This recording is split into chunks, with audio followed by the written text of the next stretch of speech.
Hi hello ನಮಸ್ಕಾರ, welcome back to my YouTube channel. ಎಲ್ಲರೂ ಹೇಗಿದ್ದೀರಾ? ಐ ಹೋಪ್ ಎಲ್ಲರೂ ಆರಾಮಾಗಿರ್ತೀರಾ ಅಂತ ಭಾವಿಸ್ತೀನಿ. ನಾನು ಕೂಡ ಈಗ ತುಂಬಾ ಆರಾಮಾಗಿದ್ದೀನಿ. ಆ್ಯಂಡ್ ಇವತ್ತಿನ ವ್ಲಾಗ್ನ ಕೂಡ ಶುರು ಮಾಡ್ತಾ ಇದ್ದೀನಿ. ಇದು ಹಲಸಿನ ಮೂಡೆ ನಮ್ಮ ಗಿಡದ್ದು ಆ್ಯಂಡ್ ನಮ್ಮ ಮನೆ ಹತ್ರ ನಾವು ಬೆಳೆಸಿರೋಂಥ ಗಿಡದ್ದು. ಇದು ಫಸ್ಟ್ ನಮ್ಮ ಗಿಡನ ಇಷ್ಟು ವರ್ಷ ಬೆಳೆಸಿ ಇದ್ರದ್ದು ಗಿಡದ ಹಣ್ಣು ತಿನ್ನಬೇಕು ಅಂತ ಇಷ್ಟು ದಿನ ವೆಯ್ಟ್ ಮಾಡ್ತಾ ಇದ್ವಿ. ಅದು ಹಣ್ಣು ಆಗುತ್ತಾ, ಈಗಾಗತ್ತಾ, ಆಗಾಗತ್ತಾ ಅಂತ ಡೈಲಿ ಹೋಗು ಮುಟ್ಟೋದು, ಸ್ಮೆಲ್ ಮಾಡೋದು, ಅದೇನಾದರೂ ಸ್ಮೆಲ್ ಬರ್ತಾ ಇದೆಯಾ ಅಂತ ಎಷ್ಟು ವೆಯ್ಟ್ ಮಾಡ್ತಾ ಇದ್ವಿ ಅಂದರೆ ಅದು ಬಿಡೋಕ್ಕೂ ಮುಂಚೆ ಅದು ಆಲ್ರೆಡಿ ನಮ್ಮ ಕಣ್ಣಿಗೆ ಕಾಣಿಸ್ತಾ ಇದೆ ಅಂದರೆ ಇವತ್ತಾಗತ್ತಾ ನಾಳೆ ಆಗುತ್ತಾ ಅಂತ ವೆಯ್ಟ್ ಮಾಡ್ತಾನೆ ಇರ್ತೀವಿ. ಅದರ ಫಸ್ಟ್ ಟೈಮ್ ಅಲ್ವಾ, ಹೆಂಗಿರುತ್ತೆ ಟೇಸ್ಟು ಅಂತ ನೋಡಬೇಕು ಅನ್ನೋದು ಜಾಸ್ತಿ ಅರ್ಜೆಂಟ್ ಅಂತ ಅನಿಸ್ಬಿಡುತ್ತೆ. ಸೊ ಹಾಗಾಗಿ ಫಸ್ಟ್ ಆಲ್ರೆಡಿ ಒಂದು ಹಣ್ಣನ್ನು ಕಿತ್ತುಬಿಟ್ಟಿದ್ವಿ. ಅದು ಹಣ್ಣು ಆಗಿರಲಿಲ್ಲ, ಕಾಯಾಗಿಬಿಟ್ಟಿತ್ತು. ಎಷ್ಟು ದೊಡ್ಡ ಮೂಡೆ ಕಿತ್ತು ವೇಸ್ಟ್ ಆಯಿತು. ಏಕೆಂದರೆ ಗೊತ್ತಾಗಿಲ್ಲ ಅದು ಹಣ್ಣು ಆಗಿರುತ್ತೆ, ತುಂಬ ದೊಡ್ಡದಾಗಿತ್ತು, ಹಣ್ಣು ಆಗಿರುತ್ತೆ ಅಂತ ಅಂದ್ಕೊಂಡು ಕಿತ್ವಿ. ಬಟ್ ಆದರೆ ಅದು ಕಾಯಾಗಿತ್ತು, ವೇಸ್ಟ್ ಆಯಿತು. ಅದಾದಮೇಲೆ ಈಗ ಅಫಿಷಿಯಲಿ ನಮ್ಮ ಗಿಡದ ಹಣ್ಣು ಇದೇನೆ, ಯಾವ ಥರ ಟೇಸ್ಟ್ ಇರುತ್ತೆ ಅಂತ ಇವತ್ತಿನ ಮೂಡೆ ಕಟ್ ಮಾಡಿದಾಗಲೇ ಗೊತ್ತಾಗತ್ತೆ. ಸೊ ಹಾಗಾಗಿ ಸಿಕ್ಕಾಪಟ್ಟೆ ವೆಯ್ಟ್ ಮಾಡ್ತಾ ಇದ್ದಿದ್ದಂಥ ಹಣ್ಣು ಅಂತಲೇ ಹೇಳ್ಬೋದು. ಹಾಗಾಗಿ ಇವತ್ತಂತೂ ನಮ್ಮ ಮನೆಯಲ್ಲಿ ಹಬ್ಬದ ವಾತಾವರಣ, ಅಂದರೆ ಹಬ್ಬದ ವಾತಾವರಣ ಇರಬೇಕು ಅಂದರೆ ಮನೆಯಲ್ಲಿ ಹಬ್ಬನೇ ಮಾಡಬೇಕು ಅಂತ ಏನೂ ಅಲ್ಲ. ಮನೆಯಲ್ಲಿ ಎಲ್ಲರೂ ಜಾಸ್ತಿ ಜನ ಎಲ್ಲ ಸೇರಿಕೊಂಡು ಗಲಿಬಿಲಿ ಅಂತ ಓಡಾಡ್ತಾಯಿದ್ರೆ ಅದೇ ಒಂಥರ ಹಬ್ಬದ ವಾತಾವರಣ ಕ್ರಿಯೇಟ್ ಮಾಡುತ್ತೆ ಅಂತಲೇ ಹೇಳ್ಬೋದು. ಅದೇ ಥರ ನಮ್ಮ ಮನೇಲೂ ಇವತ್ತು ತುಂಬ ಜನರು ಎಲ್ಲರೂ ಇದ್ದೀವಿ. ನಮ್ಮಣ್ಣ ಅತ್ತಿಗೆ, ಹಾಗೆ ನಮ್ಮ ಅಕ್ಕ ಮಕ್ಕಳು, ನಮ್ಮ ಮಾವನ ಮಕ್ಕಳು, ಆ್ಯಂಡ್ ನಮ್ಮ ಇನ್ನೊಂದು ಅಣ್ಣ ಅಂದರೆ ನಮ್ಮ ಅಣ್ಣನ ಫ್ರೆಂಡು. ಇವರು ಫ್ರೆಂಡ್ ಥರ ಪರಿಚಯ ಆಗಿದ್ದು, ಬಟ್ ಆದರೆ ಈಗ ಫ್ರೆಂಡ್ ಥರ ಅಲ್ಲ, ನಮ್ಮ ಫ್ಯಾಮಿಲಿ ಥರನೇ. ಈಗ ಎಲ್ಲರೂ ಕುತ್ಕೊಂಡು ಹಲಸಿನ ಮೂಡೆ ಬಿಡಿಸೋಣ ಅಂದರೆ ಕಟ್ ಮಾಡಿದ ತಕ್ಷಣ ತಿಂದುಬಿಡಬೇಕು ಹೆಂಗಿದೆ ಟೇಸ್ಟು ಅಂತ ನಾನಂತೂ ಸಿಕ್ಕಾಪಟ್ಟೆ ವೆಯ್ಟ್ ಮಾಡ್ತಾಯಿದ್ದೆ. ಎಕ್ಸ್ಪೆಷಲಿ ನಾನು ಬೀಜ ಹಾಕಿರೋಂಥ ಗಿಡ, ಅಯ್ಯೋ ನಾನು ಹಾಕಿದ್ದಲ್ವ ಅನ್ನೋ ಒಂದು ಮೆಮೊರಿ. ಬಟ್ ಆದರೂ ಅದು ನಮ್ಮ ಗಿಡದ್ದು ಇನ್ಮೇಲೆ ಹಣ್ಣು ಬಿಡುತ್ತೆ ಅಂದರೆ ಅದು ಯಾವ ಥರ ಟೇಸ್ಟ್ ಇದೆ ಅನ್ನೋದನ್ನು ನೋಡಬೇಕು ಅನ್ನೋ ಒಂದು ಅರ್ಜೆನ್ಸಿ, ಕಟ್ ಮಾಡಿದ ತಕ್ಷಣ ತಿನ್ನಬೇಕು ಅನ್ನೋದು. ಹಾಗಾಗಿ ಕಟ್ ಮಾಡಿದ ತಕ್ಷಣ ಎಲ್ಲರೂ ಕುತ್ಕೊಂಡು ತಿಂತಾಯಿದ್ವಿ. ನಮ್ಮ ಅಣ್ಣ ಕಟ್ ಮಾಡಿಕೊಡ್ತಾ ಇದ್ದ ಆ್ಯಂಡ್ ಬಿಡಿಸಿ ಎಲ್ಲನೂ ಹಾಕ್ತಾಯಿದ್ವಿ ಎಲ್ಲರೂ ಕುತ್ಕೊಂಡು.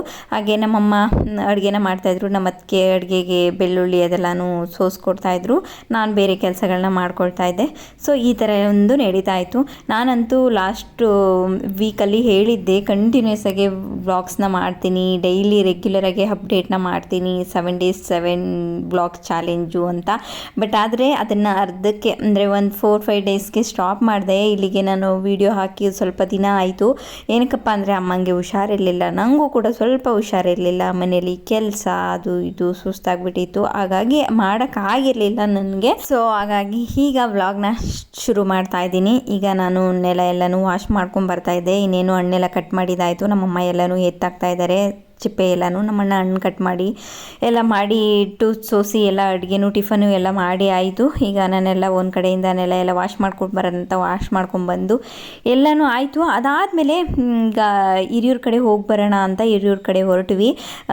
ಏನಕ್ಕೆ ಹೋಗ್ತಾ ಇದ್ದೀವಿ ಅಂತ ನೋಡಿ ಮುಂದೆ ಹೇಳ್ತೀನಿ. ಈಗ ಎಲ್ಲರೂ ಹೊರಟ್ವಿ, ಅಣ್ಣ ಫ್ರೆಂಡು, ನಾನು, ನಮ್ಮ ಅತ್ತಿಗೆ, ನಮ್ಮ ಅಕ್ಕ, ಮತ್ತು ನಮ್ಮ ನಿಶ್ಚು, ನಮ್ಮ ನಿರೀಕ್ಷಾ, ನಮ್ಮ ಮಾವನ ಮಕ್ಕಳು ಮನೇಲಿದ್ದರು.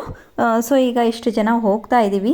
ಈಗ ಫೈನಲ್ ಆಗಿ ಬಂದ್ವಿ. ನಾವು ಬಂದಿರೋವಂಥದ್ದು ಈಗ ಒಂದು ಫ್ರಿಡ್ಜ್ನ ನೋಡೋಣ ಆ್ಯಂಡ್ ಮುಂದೆ ನೋಡಿ ಏನು ನೋಡ್ತಾ ಇದ್ದೀವಿ ಅಂತ ಫ್ರಿಡ್ಜ್ನ ನೋಡೋಣ ಅಂತ ಇಲ್ಲಿಗೆ ಬಂದ್ವಿ.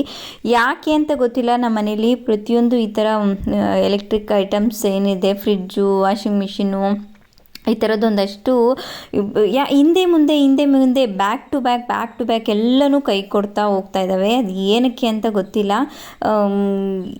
ಎಷ್ಟು ಚೆನ್ನಾಗಿದ್ದು ಎಲ್ಲನೂ ಇದಕ್ಕಿದ್ದಂಗೆ ಕೈ ಕೊಟ್ಬಿಟ್ವು, ಅಂದರೆ ಹಾಳಾಗಿದ್ದಾವೆ.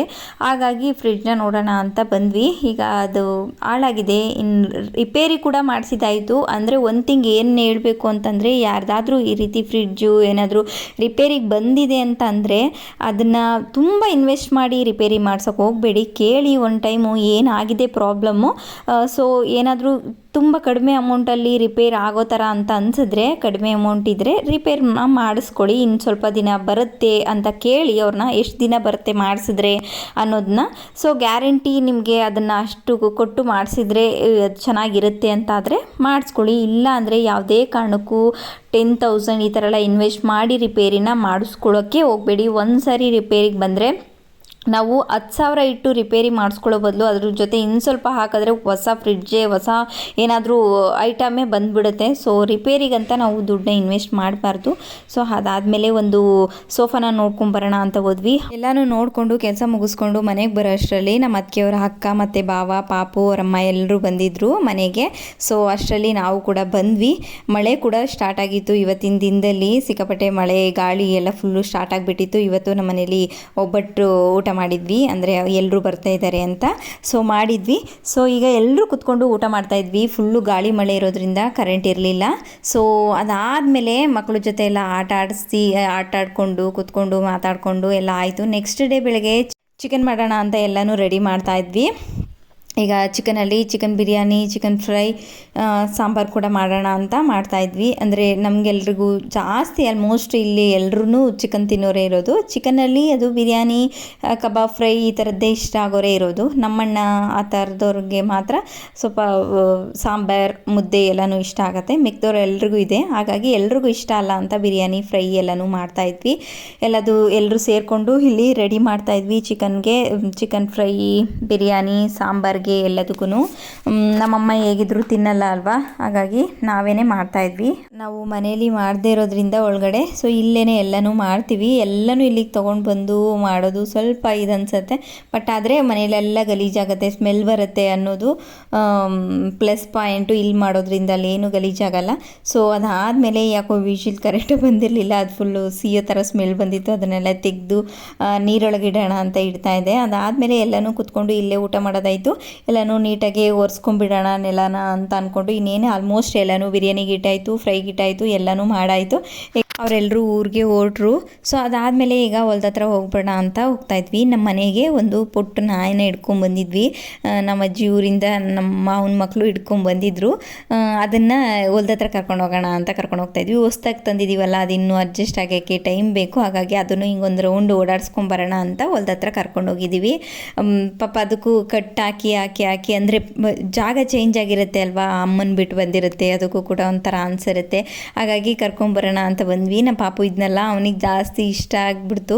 ನಾನು ಹಿಡ್ಕೊತೀನಿ ಅಂತ. ಇದಕ್ಕೆ ಕೂಕು ಅದು ಚಿಕ್ಕದು, ನೀನು ಚಿಕ್ಕನು, ಸುಮ್ಮನೆ ನಿಂತ್ಕ ಒಂದು ಸ್ವಲ್ಪ ಹೊತ್ತು ನೆಳ್ಳಗೆ ನಿನ್ಕ, ನಿನಗೂ ಬಿಸಿಲು ಅದಕ್ಕೂ ಬಿಸಿಲು.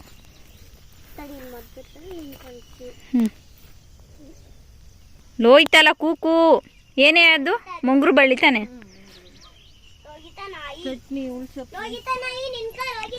ಮುಂಗುರು ಬಳ್ಳಿ ಚಟ್ನಿ ಎಲ್ಲ ಐತೆ ತಾತ. ಇದು ಒಂದು ಇಷ್ಟು ಕಿತ್ಕೋಬೇಕು, ಹಿಂಗೆ ಎಳೆದಿರ್ಬೇಕು. ಹಿಂಗೆ ಮುರಿದಾಗ ಹಿಂಗೆ ಕಿತ್ಕೊಂತೀವಲ್ಲ, ಹಿಂಗೆ ನಾರು ಬರಬಾರ್ದು. ಇದು ಬಂದರೆ ಬಲ್ತೈತೆ ಅಂತ ಸೋಸಿ ಮಾಡಬೇಕು. ಎಷ್ಟೊಂದು ಜನರಿಗೆ ಖುಷಿ ಇಷ್ಟು ಜೋರಾಗಿ ಮಳೆ ಬಂದಿರೋದು, ಮಳೆನೇ ಬಂದಿಲ್ಲ ಅಂತ. ಇನ್ನೊಂದಷ್ಟು ಜನಕ್ಕೆ ಏನನ್ನ ಬೆಳೆ ಹಾಳಾಗಿದ್ರೆ ಬೇಜಾರು.